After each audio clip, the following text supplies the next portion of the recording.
Good morning, all of you. Welcome to online study at Sri Digambar Institute of Technology. I am Naveen Kumar. I am faculty of Sri Digambar Institute of Technology. We will discuss a subject geotechnical engineering. अपने इसमें geotechnical engineering में 36 lectures complete हो चुके थे और अपनी unit number 5 चल रही थी। ठीक है, उसका कुछ पोर्शन कंप्लीट कर लिया था अपन ने। कुछ और जो बचा हुआ है वो आज डिस्कस करेंगे। जैसे अपन ने कल पढ़ा था, कल का जो अपनी क्लास थी उसमें अपन ने पढ़े थे bearing capacity of soils, common types of foundation कितने टाइप्स का होता है, बियरिंग कैपेसिटी क्या होती है, कुछ इम्पोर्टेंट डेफिनेशन से इससे रिलेटेड, जैसे कि ग्रॉस प्रेशर। इम्पोर्टेंट डेफिनेशन अपनी 6 डेफिनेशन थी बियरिंग कैपेसिटी से रिलेटेड। पहली थी ग्रॉस प्रेशर, फिर था अपना अल्टीमेट प्रेशर था, फिर सेफ बियरिंग कैपेसिटी था, नेट सेफ बियरिंग कैपेसिटी था। ऐसे करके ये कुछ अपनी 6 डेफिनेशन थी, उन पे अपन ने डिस्कस किया था। ठीक है, आज उन्हीं को और आगे कंटिन्यू करते हुए कुछ और टॉपिक्स हैं उन पे डिस्कस करेंगे, कुछ थ्योरीज हैं उन पे डिस्कस करेंगे। तो आज का जो अपना टॉपिक है वो है तरजागी थ्योरी। ठीक है, so now let's start Terzaghi theory. Terzaghi theory क्या है, इससे क्या हुआ, इससे अपने को बियरिंग कैपेसिटी कैसे डिफाइन हुई, फेलियर की कंडीशन इसमें क्या रही, सॉइल्स के फेलियर की कंडीशन किस किस केस में रही, उन सब का तरजागी मेथड्स ने बताया है। ठीक है, देखिए क्या कहा है कि this method is an extension over Prandtl's method था, उसी को मॉडिफाई करके कुछ ये अपने को बनाया है Terzaghi methods. Terzaghi consider the base of the footing to be rough where Prandtl considered it smooth. देखो तरजागी ने तो जो फुटिंग है, ठीक है, फुटिंग का तो मैंने आपको कल बताया ही था। फुटिंग क्या होती है, पूरा फुटिंग का पोर्शन कंप्लीट किया था अपन ने कल। तो अब आगे उसी में बताया है कि तरजागी ने तो क्या कहा कि जो फुटिंग है ना, वो उसकी जो सरफेस है, उसका जो बेस सरफेस है वो कैसी होनी चाहिए, रफ़ होनी चाहिए। और प्रांडटल ने क्या कहा था कि स्मूथ होनी चाहिए। ठीक है, ये तरजागी मेथड्स में इंक्लूड हुआ है फुटिंग्स के रिलेटेड में। देखिए तरजागी ने अपनी थ्योरी सॉइल इंजीनियरिंग में काफ़ी जगह दी है, कई जगह दी है। ठीक है, जैसे अपन ने ही अभी पहले भी पढ़ा था, पिछले चैप्टर में तरजागी की थ्योरीज वाला जो तो पोर्शन आया था अपना, कंसोलिडेशन में भी आया था तरजागी थ्योरी का। ठीक है, वहाँ पे भी अपन ने ये पढ़ा था। अब ये फाउंडेशन में भी इसने अपना एक मेथड्स दिया था, तो वो भी यहाँ है, जिसमें अपन क्या निकालेंगे, बियरिंग कैपेसिटी डिटरमाइन करेंगे। तो वही इसने भी इसके लिए अजप्शन दिए।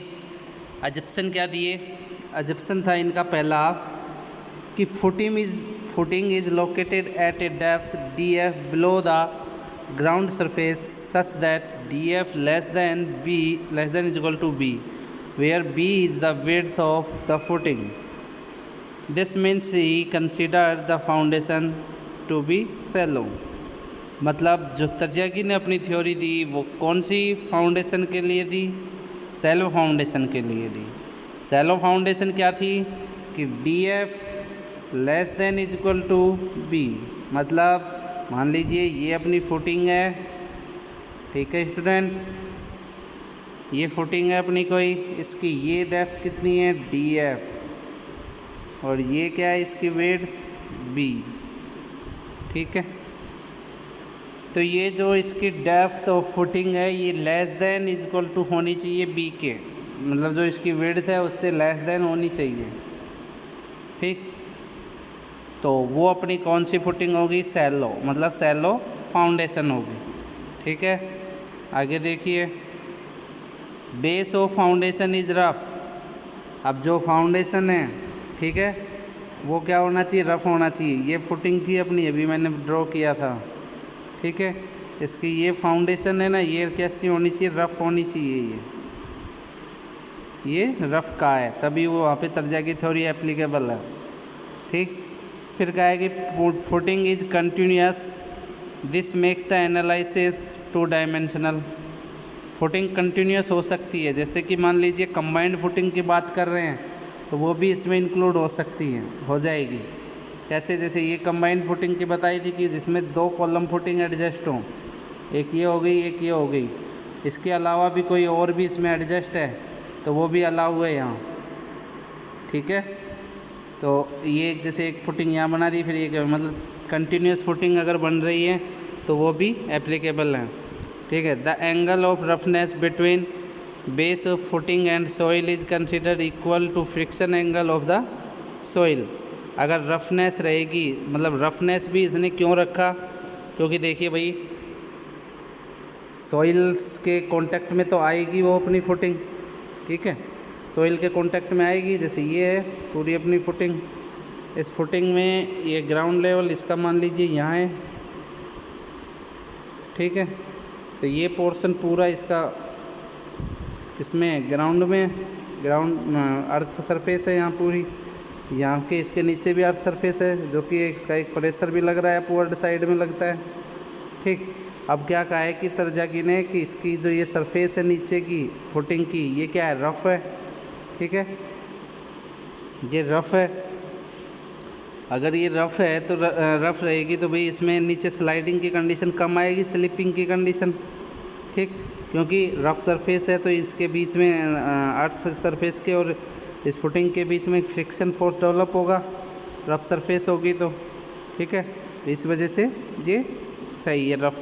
भाई इसने क्यों लिया, वो इसलिए लिया था। ठीक है, आगे देखिए, अगला ऑप्शन में क्या कहा है कि failure is general shear failure and at the time of failure soil rich into plastic state. क्या कहा है कि जो शियर फेलियर मैंने कल आपको बताए थे कि कितने टाइप के थे भाई, 3 टाइप के शियर फेलियर होते हैं। एक होता है जनरल शियर फेलियर,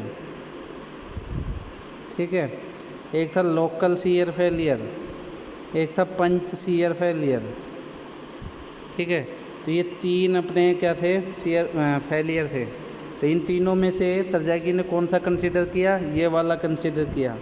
अब इसमें भी जनरल शियर फेलियर में भी उसने क्यों कंसीडर किया, इसमें क्या चीज़ उसने कंसीडर करी, जनरल शियर फेलियर होता कैसे है, ये सब अपन देखते हैं यहाँ।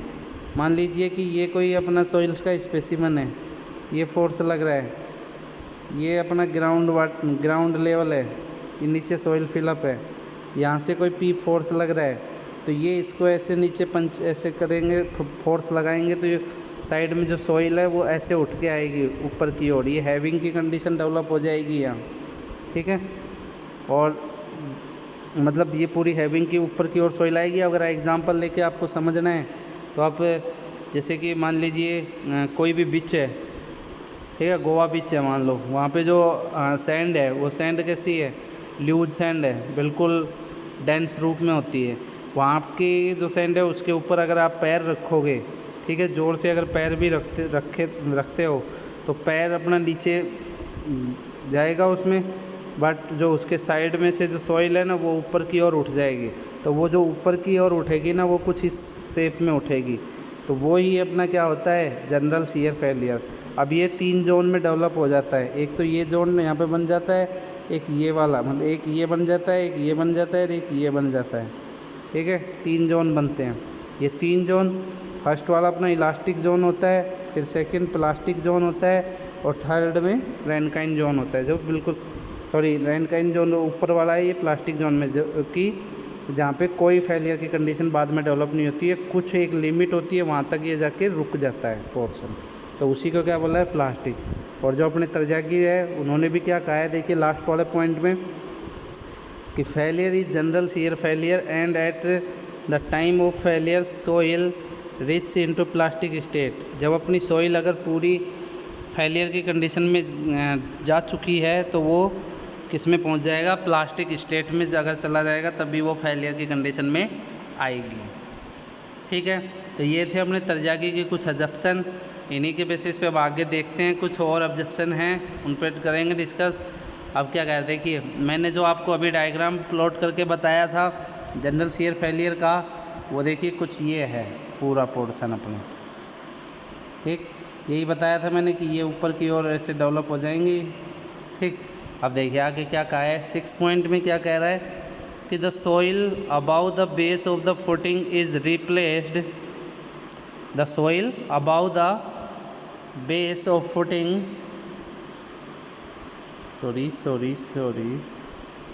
the soil above the base of the footing is replaced by an equivalent surcharge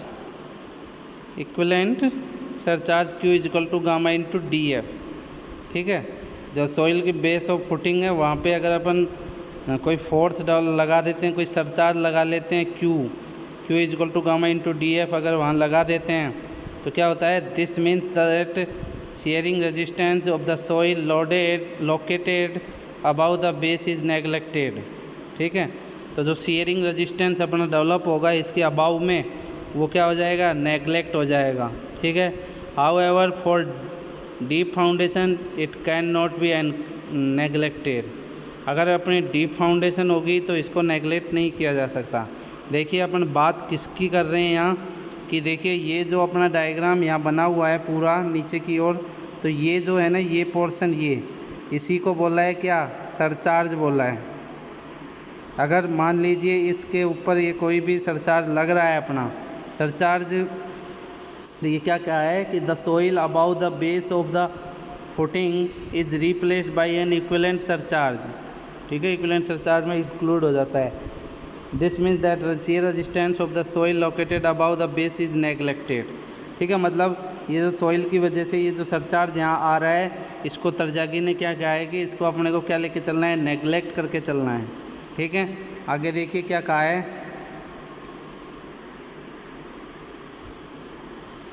the stress zone of the soil extends up to foundation level and not up to ground level. जो अपना stress zone है वो कहाँ तक extend होगा, up to foundation तक होगा। ठीक है, यहाँ तक होगा फाउंडेशन पूरा तक। ठीक है, foundation level and not up to ground level, ground level तक वो डेवलप नहीं होगा। सॉरी, मैंने आपको थोड़ा उल्टा बताया कि जो स्ट्रेस जोन है वो अपना एक्सटेंड होगा कहाँ तक, फाउंडेशन लेवल तक।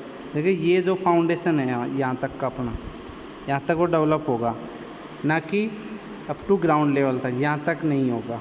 ठीक, Terzaghi divided the stressed soil in the 3 zones as shown in figure. अब तरजागी ने जो स्ट्रेस जो अपनी डेवलप हो रही है ये देखिए कहाँ कहाँ पे हो रही है, ये वाला पोर्शन है अपना पूरा, इसमें स्ट्रेस डेवलप होने का। एक तो देखिए ये फर्स्ट वाला, ये अपना पूरा जो है ये स्ट्रक्चर है कोई भी, इसके ऊपर ये लोड आ रहा है, तो इसके जस्ट नीचे जो ये बन रहा है ट्रायंगल शेप में, ये तो अपना कौन सा है, फर्स्ट जोन है। इसको अपन क्या बोलते हैं, इलास्टिक जोन बोलते हैं, क्योंकि यहाँ से जैसे ही तुम इस लोड को रिमूव कर देते हो, यहाँ से हटा देते हो, इस स्ट्रक्चर को हटा देते हो या इस लोड को हटा देते हो जो इसके ऊपर पी लग रहा है, तो ये वापस से उसी कंडीशन में आ जाएगा। मतलब जो यहाँ सैंड है वही सैंड वापस आ जाती है। मतलब जो मैंने एग्जांपल बताया था कि बीच एरिया पे जहाँ जो सैंड मिलती है उस सैंड में अगर आप पाँव अपना रखते हो, फुट अपना रखते हो, तो वहाँ से कुछ सोइल ऊपर की ओर उठ जाती है। तो जैसे ही तुमने अगर पैर रखा और जस्ट उठा लिया पैर को, तो उस पैर के नीचे जो जस्ट जो सोइल है वो जैसे पैर अपना हटाएंगे तो कुछ वापस रिगेन हो जाती है। वो कुछ जो वापस रिगेन होती है ना, वो ही अपना कौन सा जोन होता है, इलास्टिक जोन होता है। ठीक है, तो ऐसे करके ये 3 जोन हैं, इन तीनों जोन पे अपने को डिस्कस करना है। ठीक है, देखिए जो सेकंड जोन है, चलो अब जोन वाइज ये अपन डिस्कस करते हैं। देखिए जोन फर्स्ट में क्या है, सेंट्रल जोन, इसी को अपन इलास्टिक जोन भी बोलते हैं। ठीक है, तो zone first is below the foundation and also called central zone. जो ये जोन फर्स्ट है ये अपना जस्ट बिलो फाउंडेशन के होता है और इसी को अपन क्या बोलते हैं, सेंट्रल जोन बोलते हैं। ठीक है, फिर है remain in state of elastic equilibrium.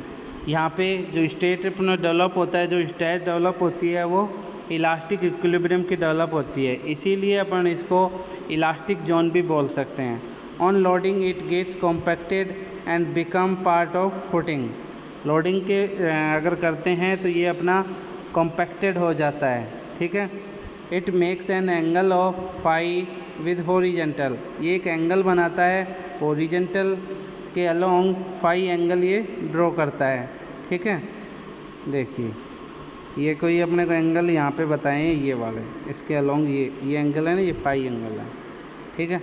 आगे देखिए, या फिर देखिए इसमें देखिए, ये जो डायग्राम अपने को दे रखा है ये इसी का दिया है इलास्टिक जोन का, तो ये फाई एंगल है, यहाँ ये फाई है तो ये भी फाई होगा, ये भी फाई होगा, तो ये फाई एंगल बता रखा है, ठीक है। जोन सेकंड को बोला है सीयर जोन। जो कौन सा जोन है अपना, ये वाला जोन बताया पूरा सीयर जोन है ये, ठीक है। सेकंड अपना क्या है, सीयर जोन है, ठीक। आगे देखिए इसमें क्या कहा है, रेडियल जोन में क्या कहा है, रेडियल सीयर जोन में it is called zone of radial shear. The failure surface of zone second, the failure surface of zone second में बी सर्कुलर और log spiral depending upon type of soil and their boundaries make angle of phi and 45 - 5/2 with the horizontal. जो ये अपना failure surface zone है second, ये किस shape में होता है, ये सर्कुलर या लॉग स्पाइरल में होता है, ठीक है। कौन सी शेप में, ये कुछ इस शेप में होता है, देखिए ये वाला जो है सर्कुलर या लॉग स्पेरिकल होता है। ये अपने को शेप भी इसकी ऐसी दिख रही है जोन सेकंड की, एक ये, ठीक है। आगे देखिए, this is the zone of passive Rankine state and soil in the zone reach to plastic. और जो ये जोन है ये अपना पैसिव रेनकाइन स्टेट में चला जाता है और इसी को अपन प्लास्टिक स्टेट भी बोल सकते हैं, ठीक है। अब जोन थर्ड की बात आती है। जोन थर्ड होता है linear shear zone. Linear shear zone में क्या है, this is the zone of linear shear, ठीक है। This is also the zone of passive Rankine state and soil in this zone also reaches to plastic state. इस zone में जो अपनी zone होता है ये पैसिव रेनकाइन स्टेट होता है और soil in this zone also reaches to plastic state. जो अपनी सॉइल है वो प्लास्टिक स्टेट में पहुंच जाती है। देखिए ये वाला जो थर्ड जोन अपने को यहाँ ड्रॉ कर रखा है ये, ठीक है, प्लास्टिक स्टेट में चला जाता है वैसे ही। आगे देखिए, their boundaries makes angle 45 - 5/2 with horizontal, ठीक है। अब इसी तरजागी ने अपनी एक इक्वेशन निकाली अल्टीमेट बियरिंग कैपेसिटी के बेसिस पे, ठीक है। तो ultimate bearing capacity of strip footing is given by the equation. जो इक्वेशन इसने दी वो क्या दी, ये इक्वेशन दी। इस इक्वेशन का पूरा डेरिवेशन होता है, उसको अपन सॉल्व आउट करेंगे। वैसे अपने सिलेबस में बहुत कम चांसेस होते हैं इसके पूछने के, ठीक है। तो यहाँ अपन ने डायरेक्ट यहाँ अपना स्लाइड पे शो पूरी डेरिवेशन हो नहीं सकती, अपन समझ नहीं पाएंगे विदाउट बोर्ड, ठीक है। तो ये अपन क्लास में ही फिजिकली क्लास होगी तब डिस्कस करेंगे इसके डेरिवेशन का। अब यहाँ पे इसका पूरा पोर्शन जो है कि इक्वेशन क्या है, उसके आगे केसेस क्या बनते हैं, उन सब पे डिस्कस कर रहे हैं। तो जो इक्वेशन है ये अपनी वेरी इंपॉर्टेंट इक्वेशन है, हर जगह यूज आएगी ये अपने आगे फाउंडेशन में। इसी के बेसिस पे न्यूमेरिकल बहुत ज़्यादा सॉल्व आउट होंगे और आगे जो भी मेथड चलेंगे वो इसी इक्वेशन के बेसिस पे चलते हैं। तो ये इक्वेशन क्या है, QU = CNC plus gamma into DF into NQ plus 1/2 gamma B into N gamma. B अपन जानते ही हैं विड्थ ऑफ फुटिंग होता है और DF क्या होता है, depth of footing below ground level. Gamma into DF surcharge of foundation level, ठीक है। NC और NQ और N गामा ये अपने एक फैक्टर हैं, ठीक है, बियरिंग कैपेसिटी फैक्टर है ये फ्रिक्शन एंगल पर डिपेंड होते हैं। यहाँ जो इनकी डायरेक्ट वैल्यू होती है, इनकी वैल्यू N फाई = बताइए ये 10 स्क्वायर 45 - 5/2 एंड NQ = है N phi into E⁻ pi into tan phi, और एन गामा ये है, एन सी ये है, ठीक है। कोएजियस सॉइल्स के लिए लेते हैं तो फाई इक्वल टू 0 कंसीडर करके अपने ये वैल्यू पुटअप हो जाती है, ठीक है। आगे देखिए स्कैम्पटन्स मेथड। स्कैम्पटन्स मेथड क्या कहता है? Skempton proposed a simple expression for the net ultimate bearing capacity of saturated clay under undrained condition phi is equal to 0 degree. This theory can be applied for shallow as well as footing, deep footing, and the net ultimate bearing capacity is given by, ठीक है। अगर अपना phi is equal to 0 हो जाता है, saturated clay soil आ जाती है, तो Q N U is equal to क्या आ जाएगा? C U into N C हो जाएगा। सी यू क्या है? Undrained cohesion which can be found by undrained shear test, ठीक है।